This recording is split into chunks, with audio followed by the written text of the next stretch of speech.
Troupe.com with the best shoe game in the Gator media. And tonight, we're coming to you with our monthly installment of What's Got Troupe Trippin'. Gator great Ben Troupe and the man behind 84 Reasons podcast joins the show to give us the real. The Florida basketball team hit a hiccup this weekend, and with less than 2 months from Selection Sunday, we have a real discussion if the Gators have a run to Indiana. Finally, the Gator logo is gone as the Florida Gators begin off-season workouts with nothing but the blue of their outfits, literally, as Jon Sumrall puts his first stamp on the Florida program. What are the 3 or 4 top things we believe Jon Sumrall needs to do to win now in Gainesville? Rob Brown of SEC Sidelines will weigh in, and the young buck, Lucas Messmore, will join the show to take us home. Kicks of the Week is back for the first time this year with a little historical feel, and we go with a little hyper have at it with all our guests. The Sidelines Live team would like to thank our sponsors, Meldon Law and Titan MRI and Imaging. Subscribe to the Lowdown with Lauren Meadows on YouTube and Facebook, as well as our partner shows on the Sidelines Live Network, The Buddy Martin Show, SEC Sidelines, as well as Scarborough Knows. Follow yours truly on Instagram at Ohio Gator for Life and X at Real Ohio Gator. Let's get to it. A lot to unpack today on the show. And as we do every month, we're joined by Gator great Ben Troupe, who breaks it down for us almost every month, and even sometimes on the Buddy Martin Show on Thursdays. You can check his podcast out, 84 Reasons Podcast. Gator great, Florida, Georgia Hall of Famer, NFL veteran, my man Ben Troupe. What's up, buddy? What's up, Lauren? How you doing? Man, hanging in there, man. Had to take a little trip out to Vegas for work, so unfortunately, I didn't leave nothing out there, so I didn't keep the motto. I was working, but I had a little hiccup, man, coming back. Had to I ain't never seen this. They left us on the runway. So they were bringing flights from other places that had weather. So we sat on the runway in Miami for about an hour. So I missed the flight coming back to Gainesville. Had appointments Monday morning. So I had to drive back to Miami basically overnight on Sunday night to get back. So yeah, I was putting in some grown man driving. But you know, enough about that, man. What's going on? I know we chopped it up a little bit this past weekend, but with all that and all the information we had to process, let's get to it. What's got Troupe tripping?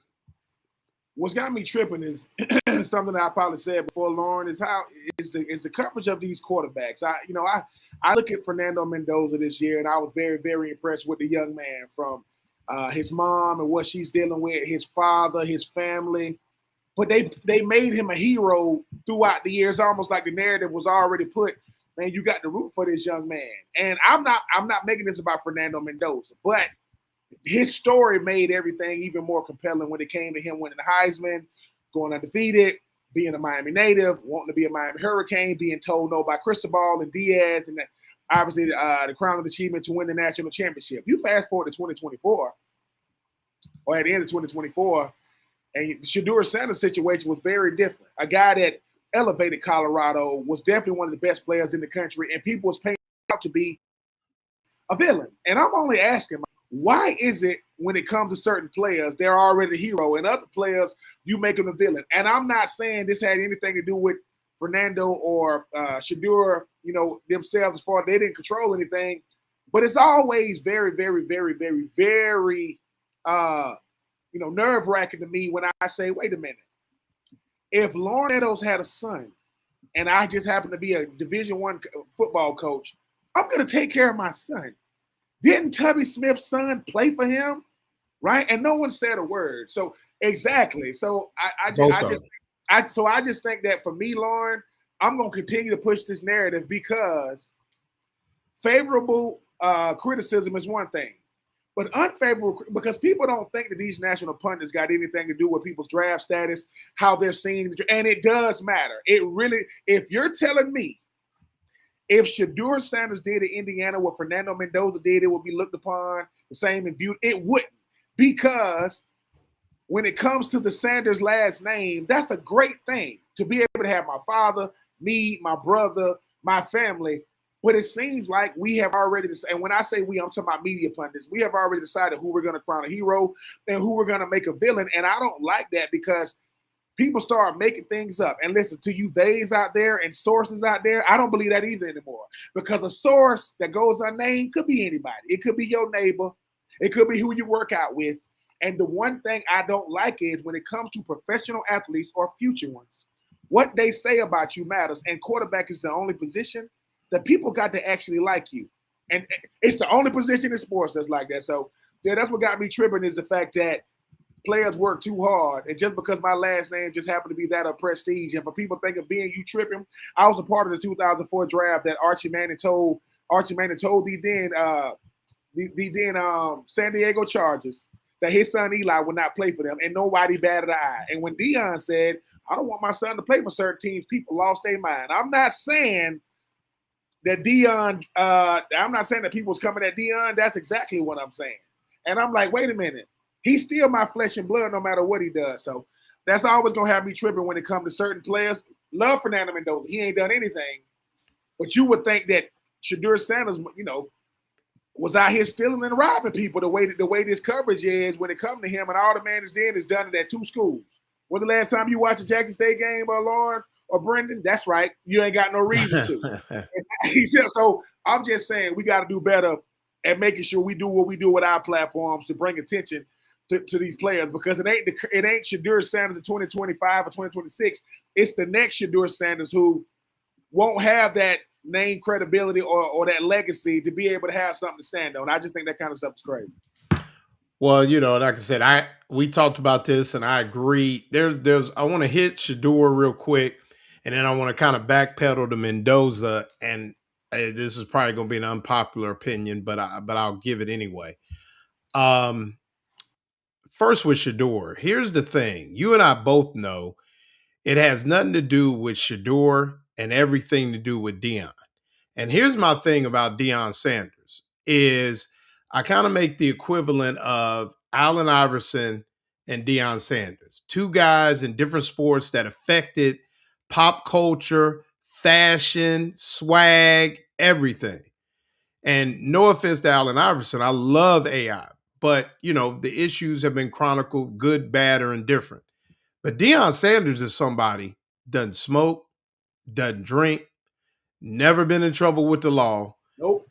And there's this narrative about him. Now, I'm not overly impressed with him. I told somebody that I love Deion the player. What he's doing in Colorado, okay, from a football standpoint. And, I got to ask a question at the press conference last year at UCF.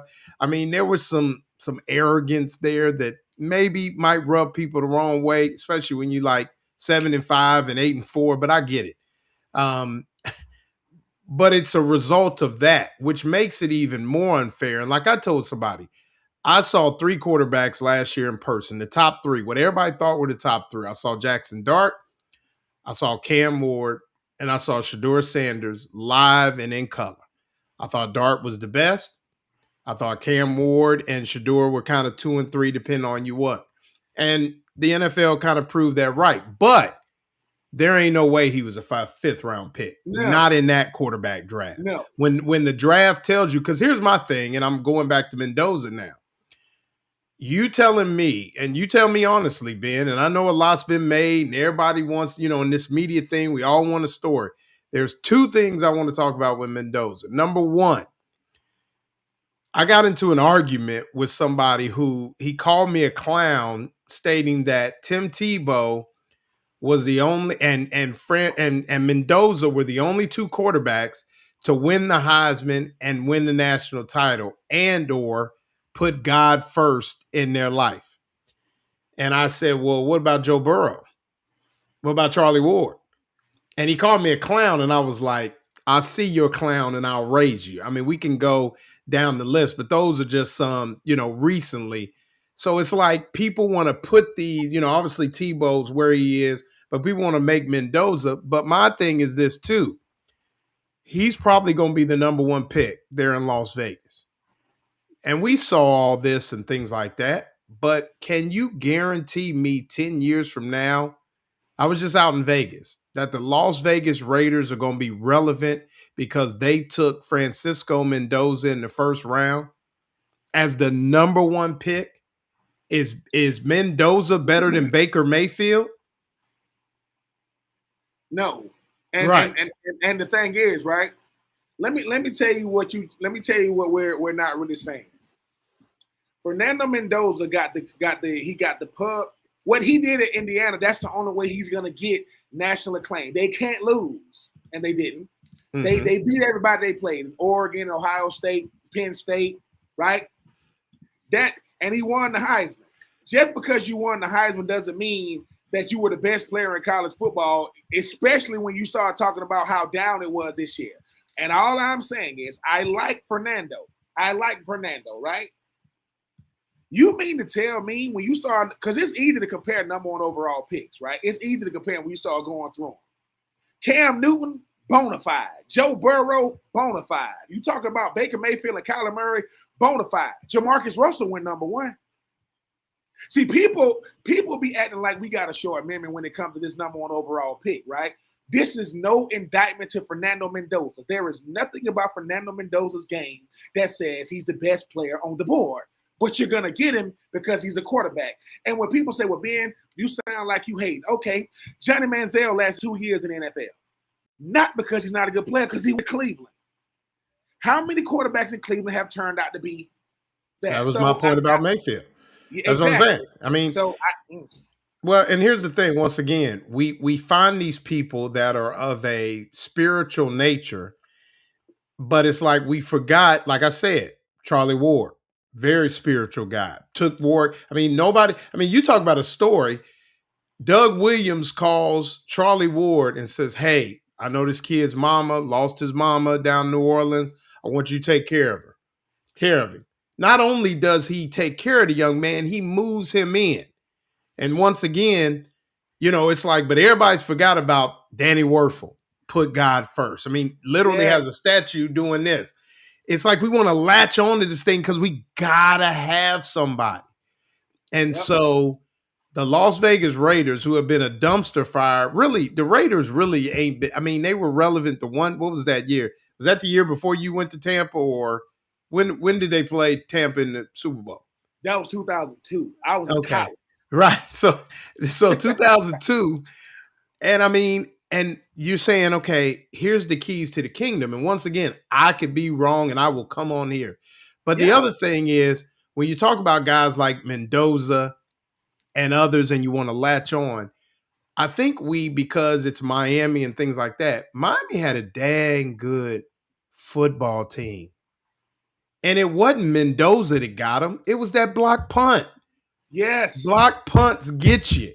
That's what got them. They were bringing it too. And like somebody said, well, he got targeted on that fake. They must have not watched Wishbone football in the 80s, because any good team, when that quarterback was carrying out that fake, they made him pay for carrying out that fake. So, it's like we get these things and we want to put these people in a bubble. Now, should he busted him in the chops like he did? I don't know, but I might have put a tag on him too if I was playing defensive end. But we get to that and it's like, okay, now, here's our guy. But you and I both know if other guys were coming out or could come out. Yes. I mean, now, the only thing I will give him is I didn't realize he was 6'5". And that was kind of, but he's a little lean, but he's 6'5". I mean, I was like, okay, but you don't see, they talk about the NFL. I haven't seen him drive the ball down the field that they talk about. I've seen him throw a great back shoulder fade. He throws a catchable football. But I want somebody to tell me, and we got people on here. Appreciate you guys joining us.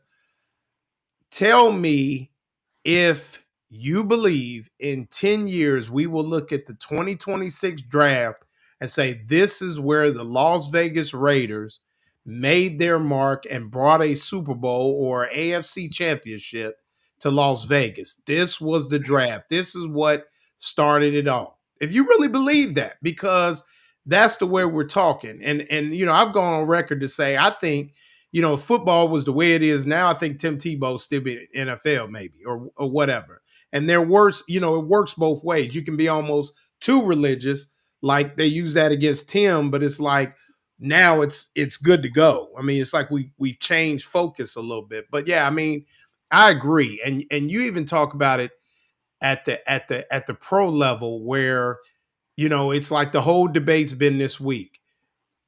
Josh Allen, can he get it done? Well, you look who Josh Allen has lost to. I mean, he lost to some pretty good quarterbacks, so you can go that way. But it's always like the quarterback, the quarterback, the quarterback. And it is the most important position in sports. But I think we latch on just because it's convenient, man. Well, yeah, and look, I'm not, I am not naive, right? I've been blessed to be a part of the media officially since like 2016, and I thank God for that every day. But just because I've been a part of it doesn't mean, like, I love my wife to death, but I could be critical of her sometimes. That doesn't mean that that I don't appreciate what she means to me. When it comes to the media, we act like we don't shape the narrative. And then when the narratives get shaped, Lauren, it's like, no, I didn't say that. No, yes, you did. And when it comes to certain players, they want us to, it's like you want to make me look at this player a certain way. When I'm like, look, if I'm being critical of Fernando Mendoza, I am talking about what I see between them lines. I am not talking about him personally because I don't know him. He does have a great story, but so did Stetson Bennett when he won back-to-back championships at Georgia. That's a great story, but Stetson Bennett is a 6'5", right? It's a lot of great stories when you start talking about college football if you really dig deep. But here's the thing. It's half of what you do and half of who you do it for. Indiana may never be in this position again. Fernando Mendoza was one of the greatest seasons and stories we're ever gonna see. That still does, and he won the Heisman. That still does not mean he is what the Raiders need. That still does not mean that. And Lauren, we judge number one overall picks from other number one overall picks. You don't get to run away from that. You don't get to say, well, it's because he went to the Raiders. Wait a minute. Right? Last time I checked, when you are the number one overall pick, your job is to elevate team you're on. It's supposed to give you time. Now, everybody's still talking about Joe Burrow going to the Super Bowl and saying, well, if he wouldn't have did that Super Bowl run, but he did. He did have the Super Bowl. They just didn't win it. So, as a person that was with the Oakland Raiders, they were the then Oakland Raiders. Lane Kiffin was the head coach. I lasted in Oakland longer than Lane did. Lane was out there for 8 weeks. I came there the third week of the season, and I lasted longer than Lane. The only way Fernando Mendoza is the answer, Lauren, is if he can shift the culture. But you got to have a culture first. I can't shift something that's not there. So I don't think it's his fault, but for everybody that's saying, calling Lauren a clown and calling me, Ben, you need to stick to football. That just means you don't like what I'm saying. That don't make what I'm saying wrong. That means that you want me to, Ben, I told you to look at him this way. Well, I don't know him. I'm not talking about him. But Charlie Ward, not only was Charlie Ward, a spiritual man, he was the first fun and gun. I know Coach Spurrier perfected it. The guy that did it first, that would be Charlie Ward. And he won the Heisman. And he was a number one overall pick in basketball. So you talk about one of the greatest stories. Wait a minute.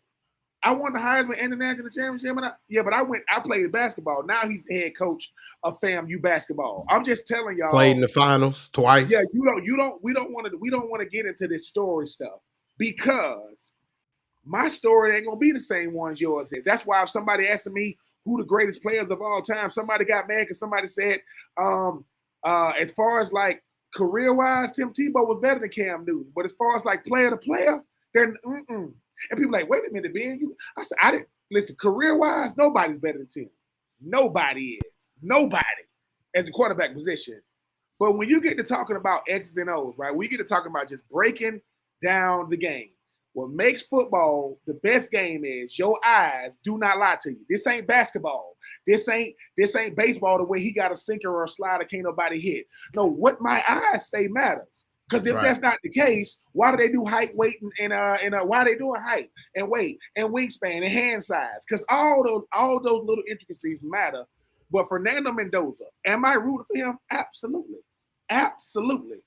But there are certain places in the NFL that quarterbacks go to die.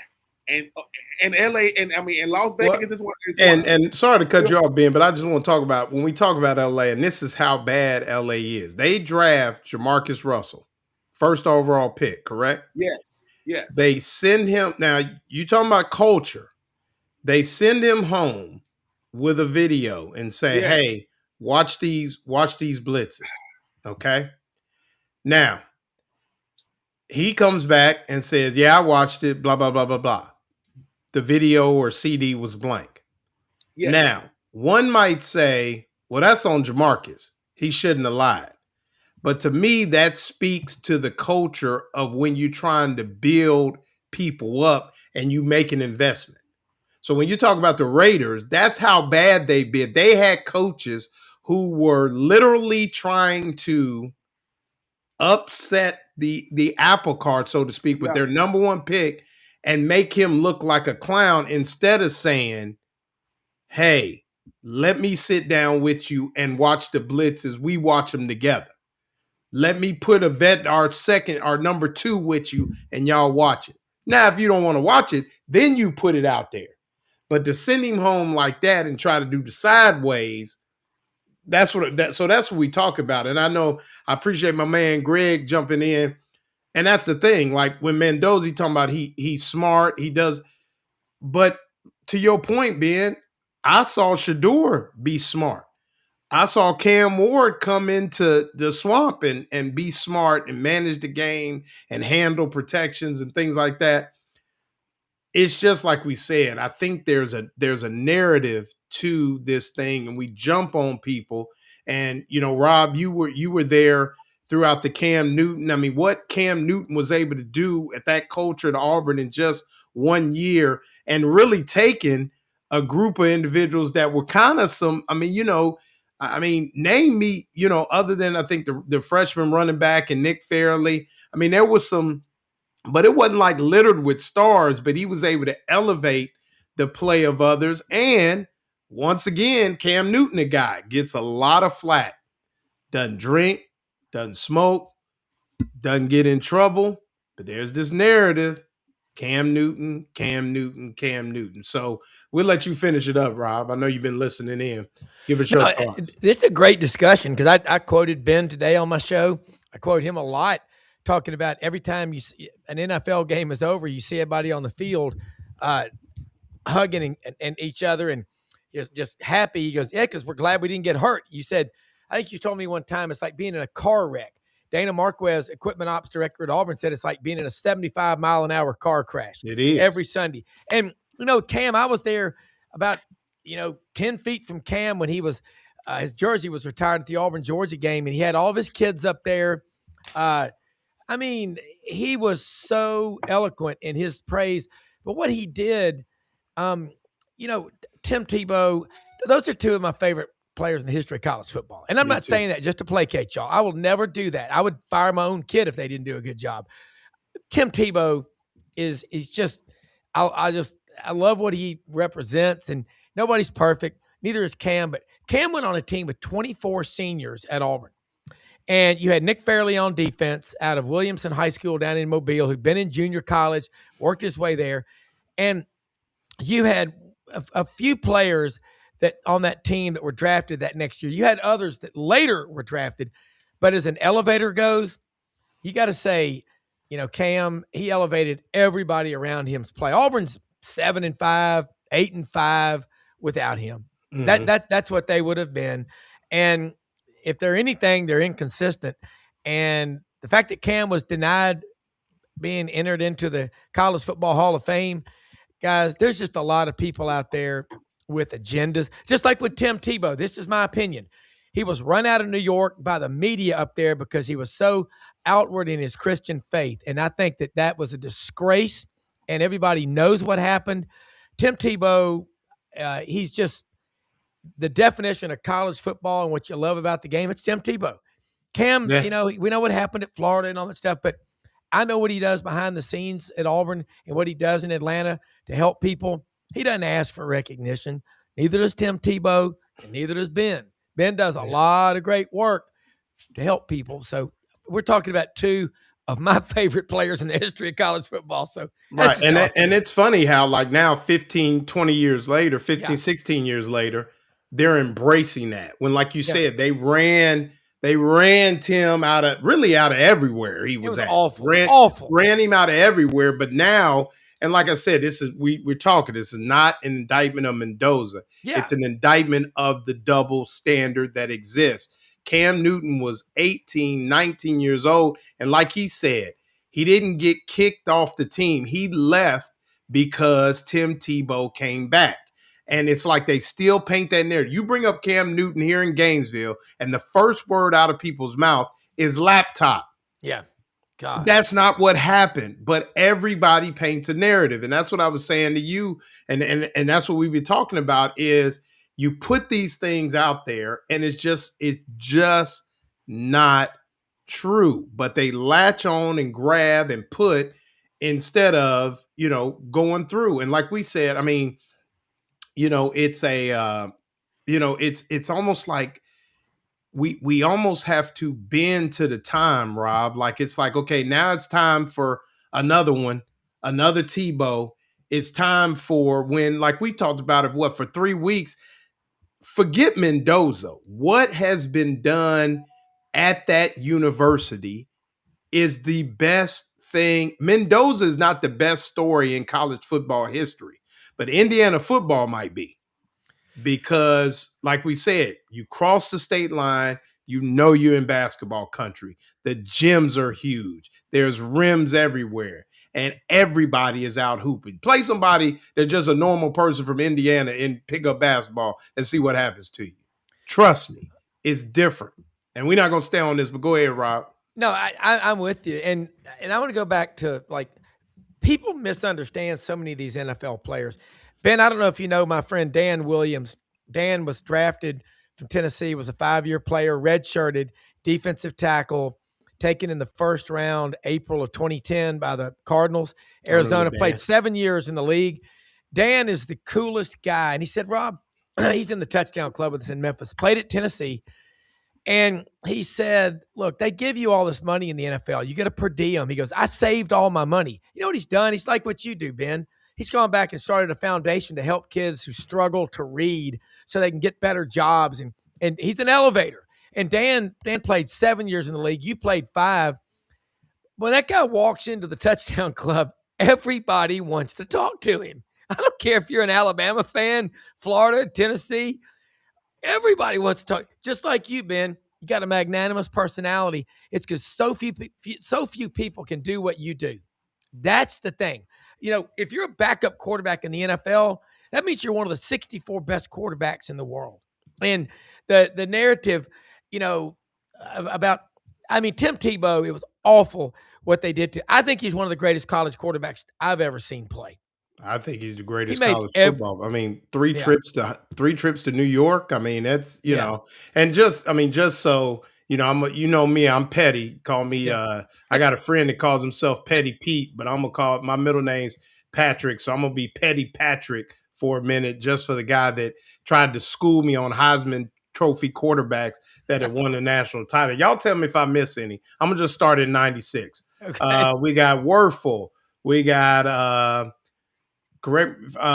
we got, let's see, Leinart. We got, let's see, Cam Newton, by the way. Jameis, well, he didn't win it. He was a freshman that year. Yeah. And Joe Burrow, Bryce Young. No, Jameis did win the Heisman and win the Natty. No, not that year.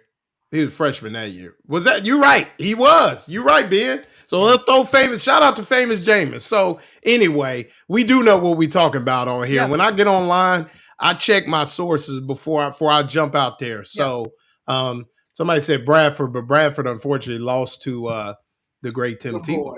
And even though he should have won the Heisman, that was one of those that we could debate. But no, shout out to all those folks, man. And, just shout out to Cam Newton.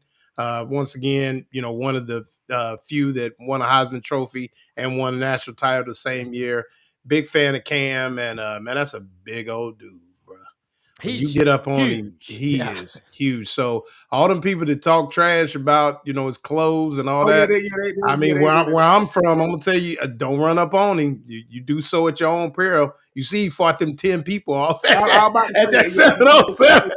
type in, What? Hey, yeah. yeah, no doubt. I gotta give. Ben, what happened at that camp? I mean, Well, the thing, Were you there? Well, the backstory was. Were you there, Ben? No, I wasn't Oh. there. I wasn't there. But the backstory was there were two. Now, number one, he's fighting grown men. They didn't look like grown men, but those are two grown men. These were two guys that kind of started with Cam. I don't know if they was a part of C1N, but they was a. And it's one of those things, Lauren and Rob. They felt safe because of where they were. And Cam like, look, bro, listen to me. I ain't here to start. No, listen, this is a Georgia thing. We don't start no fights, but we will finish every last one of them. They were trying, and you notice, even in the midst of fighting, Cam still kept his poise. He wasn't swinging. He was just keeping them from swinging at him. That's 2 against 1. And all I'm saying is this, right? The amount of disrespect that Cam Newton receives at these camps is the amount of poise that he should. Because I'm like, wait a minute. When's the last time a number 1 overall pick, a Heisman Trophy winner, a Rookie of the Year, a MVP of the league? He went 15-1, a first-team All-Pro, all his accolades, a JUCO national champion, a college football national champion, undefeated, and y'all talking to him like that. Y'all do. I said, number one, Cam knows this. Y'all are studio gangsters. Y'all gonna talk a lot, but in person, he not gonna do it. Cam has too much to lose, and he gonna let y'all have it. But there ain't many human beings on the planet Earth that's ever gonna pick up a football to do what Cam Newton has done. They're not gonna do it. I don't care who you are, what you say you are, and I'm gonna say this, and I mean this humbly. To everybody that thought that Cam Newton picked Auburn over Mississippi State, that is not a real choice. Let's stop that narrative too. Let's stop it. Yeah, the only thing would have put him at is Dan Mullen. That was the only draw for Mississippi State was Dan Mullen, and that was it. But yeah, but I got a shout out to my man Gene too. Appreciate you joining us, Gene. I'll see you during softball season. Gene up in Jacksonville, big softball fan. We're gonna do a little softball preview next week. But another sport going on. I was a little upset, Rob. Y'all got up on us for the first time since 1996 or something like 30 years. My first child was born. 30 years since Auburn won there in Gainesville. And I was a little disappointed, man. I thought Florida was poised to run the table and really get down and just really looked. It's those Saturday afternoon games that get you, Rob. It was a little disappointing. And here's my thing is I do think that that team is poised and can make a run at it. But the problem is, Ben and Rob, is they got to be better consistently. What they're not getting, like Alex Condon only had 1 point. You can't win that way. I mean, it's just not going to happen. And so I question, and we'll talk about just shortly, when you look at this team and they have been pretty stout at home and things like that, what is it that you saw, Rob, on Saturday that maybe thought, okay, maybe this isn't the team and maybe they had too much to replace and, just maybe the lack of consistency within this team? Or is it just an anomalous and they're still, this was their biggest loss of the season point-wise, but it's just, the mid-season. We're less than 60 days from Selection Sunday. So everybody says, we'll talk about basketball soon. It's basketball season now. Well, really, Stephen Pearl, he should have been a head coach somewhere for 4 or 5 years before he became a head coach at Auburn because he's only worked for his dad. But what I really saw was Florida, first off, is as good as I think they are. They might lose 4 games, could still win the conference. Okay, the SEC is not what it was last year. 14 teams. This year we might get 7. Maybe, but it's not the end of the world. You're not going to win every game. If you look at last year, Florida came up and knocked off Auburn when they were number 1, I believe, and in Auburn. It was a Saturday afternoon game. That's the thing. Hey, you want to release a news story and not have a lot of people talk about it? Do it Saturday afternoon around 5 o'clock. It just gets buried in the headlines. And that's what happened in that game. I wouldn't look, panic is never a good strategy. Okay. You can focus on things, but yeah, like John Brady took LSU to the Final Four. We have him on the show a lot talking college basketball. He, like Franz Beard, really knows the sport. And he said a lot of teams will say, well, we got a couple of lottery picks on our roster. He goes, let me tell you something. I've coached a few lottery picks in my day.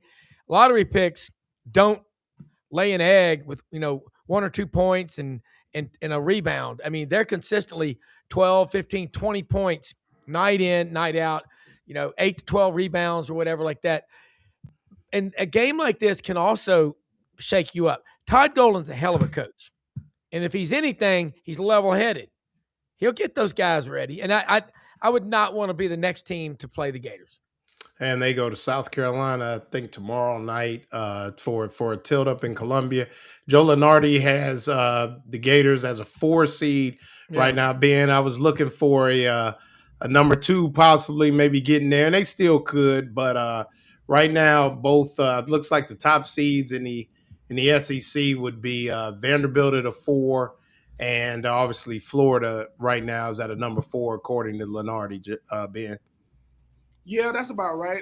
Even getting back to the Auburn game, I think the thing about Florida that against Auburn is you got to know that you the hunted and the hunter. You got to know that you both teams want to beat Florida. Like teams want to beat Florida basketball like they want to beat them in football. And yeah, it's 30 years ago since the last time Auburn won, but look at what it does to a program's momentum moving forward. I mean, 1 point.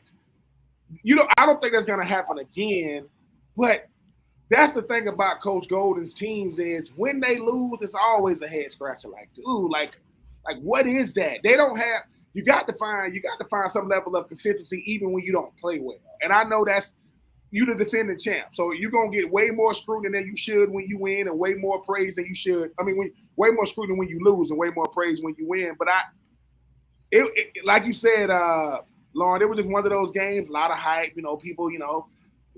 Listen. Florida basketball is crazy. It is about as frantic as it gets. It ain't the Dukies. We get it. It ain't North Carolina. We get it, but it ain't far from it. We ain't got the tradition those teams got, but as far as like the home court advantage, we just lay the egg. And if you are Coach Golden, I think what he does really, really well is make adjustments. And you're gonna have to. And look, you come to Florida because you want to play big-time football, big-time basketball, and you want to be able to, the SEC has really elevated itself as a whole, as a conference. It's never going to be appreciated like the ACC. Never. I don't care how many times we win it. But I just think Auburn just was aggressive. That goaltending really, really shifted everything. But it's just, I have to stay out. I talk too much trash. I have to stay offline when Florida loses. I talk a lot of trash. I had to kind of stay off the airwaves. But, just like Rob said, I still think Florida going to be a deep team because the one thing about Coach Golden, he knows it's going to be ebbs and flows, fellas. We love for it to just go smooth. But even going back to last season, it had its ebbs and flows, right? We remember what Auburn did in the regular season. We remember what Florida did in the tournament. And in the SEC tournament and in the NCAA tournament. Hopefully they'll have a similar – listen, when we talk about Vanderbilt basketball being the number 1 seed in the SEC, times have shifted. Times have really shifted when you talk about basketball. So we'll see. Well, they only lost. I think they won maybe 1 or 2 conference games last year, which is if one, I think 1 or 2. So, that's a shift in itself. So we're going to stick with the Hoops theme real quick for Kicks of the Week because I got something for y'all. But before we do that, let's talk about the good folks at Meldon Law, the only official law firm partner of the Florida Gators, proven and skilled lawyers, law since 1971. If you have a legal need and they can't help you with it, they can point you with somebody in the right direction. Coming soon, Meldon Law and Buddy Martin will be partnering for a new Thursday Hoop show and bringing the real to you on that. And Ben and I actually got some news coming. We're going to brainstorm a little bit, might be diversifying a little bit more.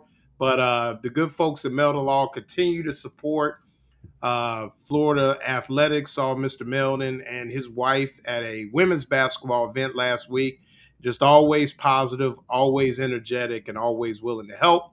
Meldon Law, we won't back down. Real quick, before we get into a little bit more football, I do want to show y'all, though. Do y'all know what it was Friday? Anybody know what event was Friday? It was the 20th anniversary of Kobe Bryant's 81-point game. And to signify that, I'm going to give y'all the kicks of the week, the undefeated Kobe's, the undefeateds. You know, these don't go on the feet, but I seen you looking, Ben. I'm just saying. I mean, what size is that? What size? Have you ever shot a basketball though? What's that now? Have you ever what shot size is that right here? Who, me? Yeah. I can hoop, Lucas. What you talking about? What? You don't live too far away. You better ask somebody. I got game. You better ask somebody. I haven't shot a what? Come on, bro. I got game, cuz my nephew was talking trash, and my brother said, "Hey, Uncle L can hoop, bro." Oh yeah, I can hoop. Oh yeah, easy money. Speaking of easy hooping, money. Go back to basketball real quick. Real quick, and then we got to move on. Go ahead. You guys missed very important stuff. Florida's free throw shooting against Auburn, 16 of 27. Now we didn't miss it; they missed them. I know. We didn't miss it. They missed it. Y'all got to bring this up. This whole season, free throw shooting's been spotty. Florida's spacing has been not par, and I'm very disappointed with Todd Golden because he got outcoached by Pearl. At the end of the game, our spacing was lacking. We needed a three or something.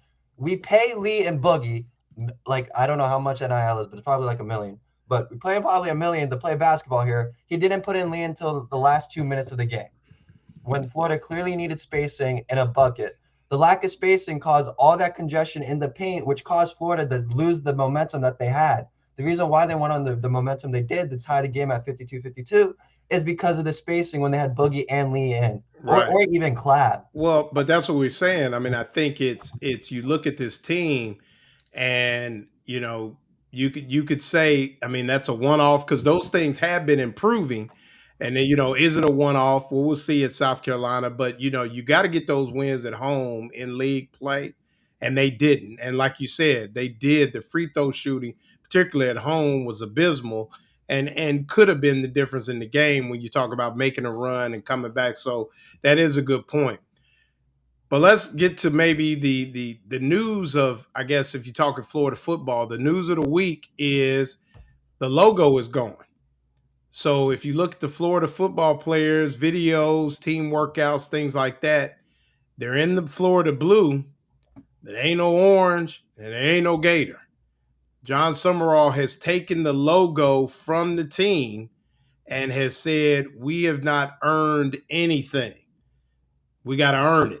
We got to get back to it. So this is kind of the first stamp on the program. And Ben, I'll go to you first as the former player and somebody who's seen coaches come and go from Spurrier.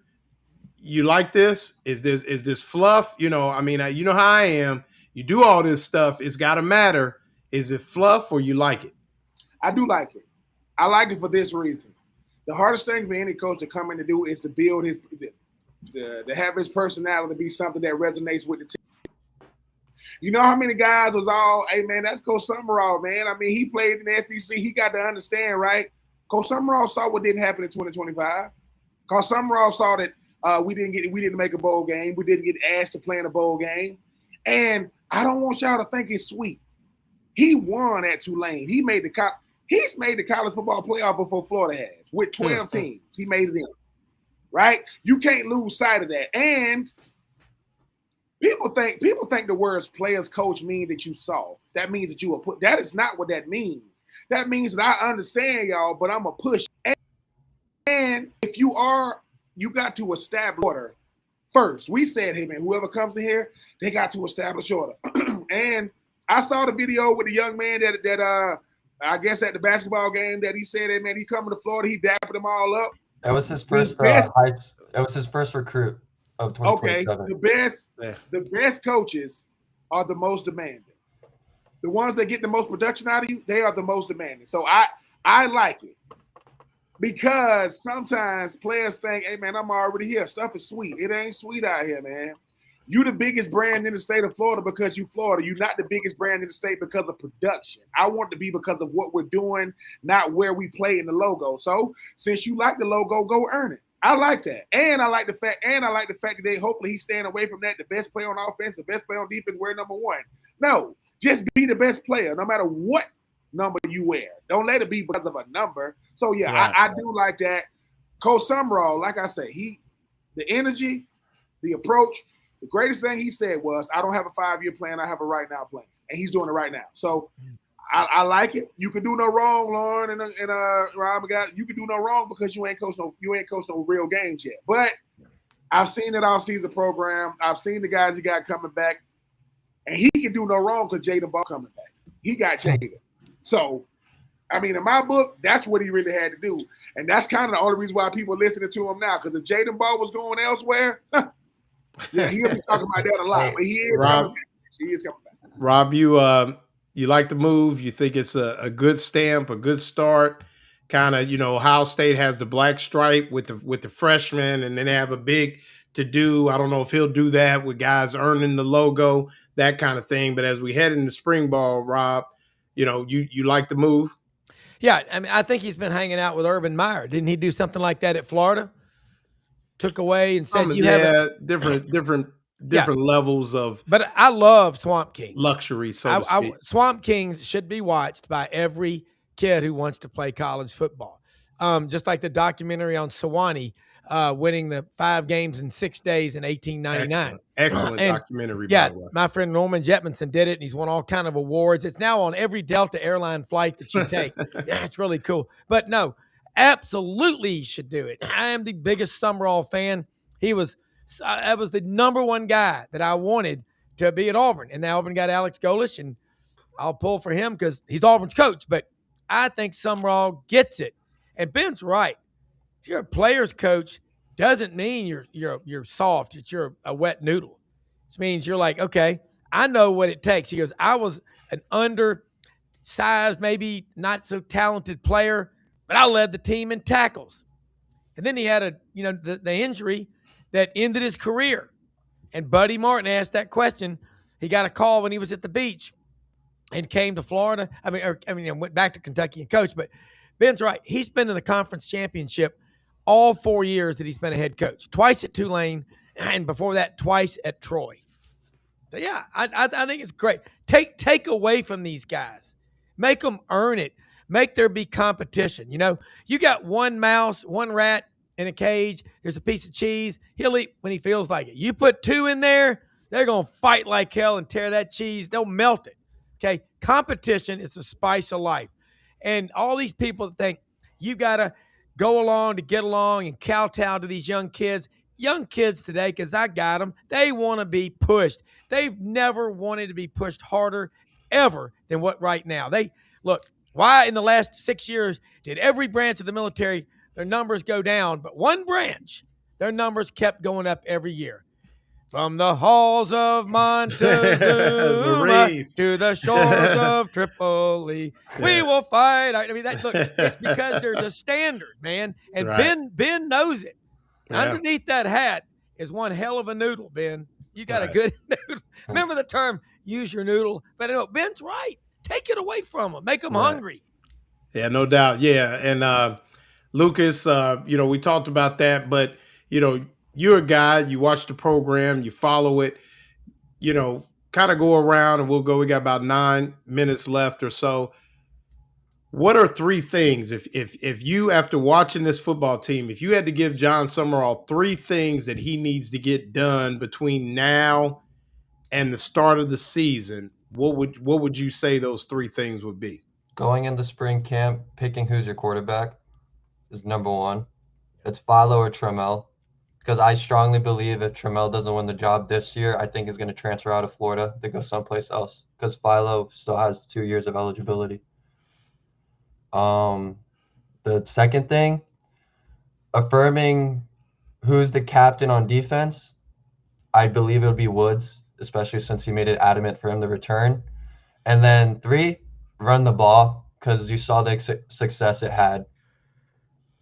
Okay, so you're going more on the field. I'm more of an off the field guy, but I agree. Those are all good things. Well, Those are three. No, you good. You had your three. That's good. All right, Ben. Give me three things. Give Jon Sumrall three things on the field, off the field. It can be a mix of both. Off the field, he got to establish the culture. I mean, he got to do it because you're not getting no time. Number two, man, competitiveness. You got to develop a competitive nature in these dudes to where they want to compete all the time. Ain't no day, no time off. Number three, right? I think for me, the one thing I want Coach Sumrall to see with competition, competitiveness, and the culture, no favorites. Dude, I don't care who you are. I want to win. And if you are here to help us win, because I think sometimes, look, you at Florida. I don't care if you're a 4-star, 2-star, no star. I want the best players out there. And if you one of the top 11, you're going to play. And if not, because I know what happens on the recruiting trail. Luke and Rob and Lauren, you know what happens on the recruiting. This ain't the recruiting trail. Look at the movie The Program. When Omar Epps get to school and they say, hey, man, what happened to the cheerleaders? Boy, that was just to get you here. And we had Halle Berry walking you around. So you here now. I'm just telling y'all, that's the problem is, look, the biggest brand in the state is in Gainesville. You want to be a part of this brand, you got to earn the logo. You update your resume. So no favorites, competitiveness, and culture. All right, Rob. Yeah, the tougher look when you've got limited time. You know, like I said, 13 weeks, Paris Island. The bus pulls up. 13 weeks. You take kids from every part east of the Mississippi, and in 13 weeks, they become United States Marines. You put them through a tough winter workouts, spring workouts. I mean, mat drills. Push them. Find out who the quitters are in practice, man, because you can't have them quitting on game day. Find the quitters. I saw it every time at Fort Benning when I was a TV reporter. The RIs would say, we got to find the quitters right now. We got to find the quitters because it's too expensive. It's too costly later. Ben's right. What is the culture?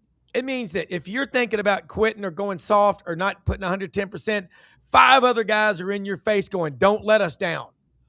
Don't let us down. We're only as strong as our weakest link. And I think talent-wise, I'm with Ben. If you can run the ball, you got a guy that'll run between the tackles and hit people and knock the hell out of them, knocking helmets off, got blood coming down his chin. Jaden Ball, that kind of guy, he inspires everybody in the huddle, on the sidelines, but it starts in the weight room at 5 o'clock in the morning with the voluntary workouts, okay? There are no voluntary workouts. The coaches know everything that you do, but mental toughness, okay? Tough times don't last forever. Tough people do.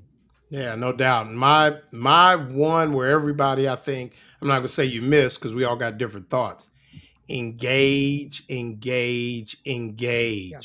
The people in Gainesville want, the fans, the people want to be engaged. You were at a basketball game. We need to see you at a women's game. Need to see you at softball. Need to see you at baseball. Run by a track and field meet. You said you were going to be outside. You need to be outside, and the people need to see this football team. Open up practice. There are, and like I said, I call like I see them. There are a million fans that have no idea the difference between a 3 technique and a 5 technique. No idea. They wouldn't know zone or power if it hit them in the face. But they do know, hey, this is our team. We can get excited about it. We can be engaged. So that's the one that I want to throw out there. And speaking of engaging, the people at Titan MRI and Imaging do a great job of engaging the Gainesville, Ocala, Lake City, Valdosta, Georgia community with 3 locations. They offer the same great price, customer service, accepting insurance or through convenient self-pay options, MRIs, CT scans, X-rays, and ultrasounds, easy scheduling with lots of options, including evenings, no ERs, no hospitals, Titan MRI. It's your choice. So to finish up, Ben, who we got coming up on 84 Reasons? Listen, we got some coming up. I mean, former players of mine like Gus Scott, Guys like Trey Orr. I mean, I reached out to Kevin Carter and the Freak, Javon Curse, Jarvis Herring, Andre Davis, big money, Gerard Warren. So 2026, man, we getting back out here. We got some heavy hitters coming, and Danny Warfel, Tim Tebow.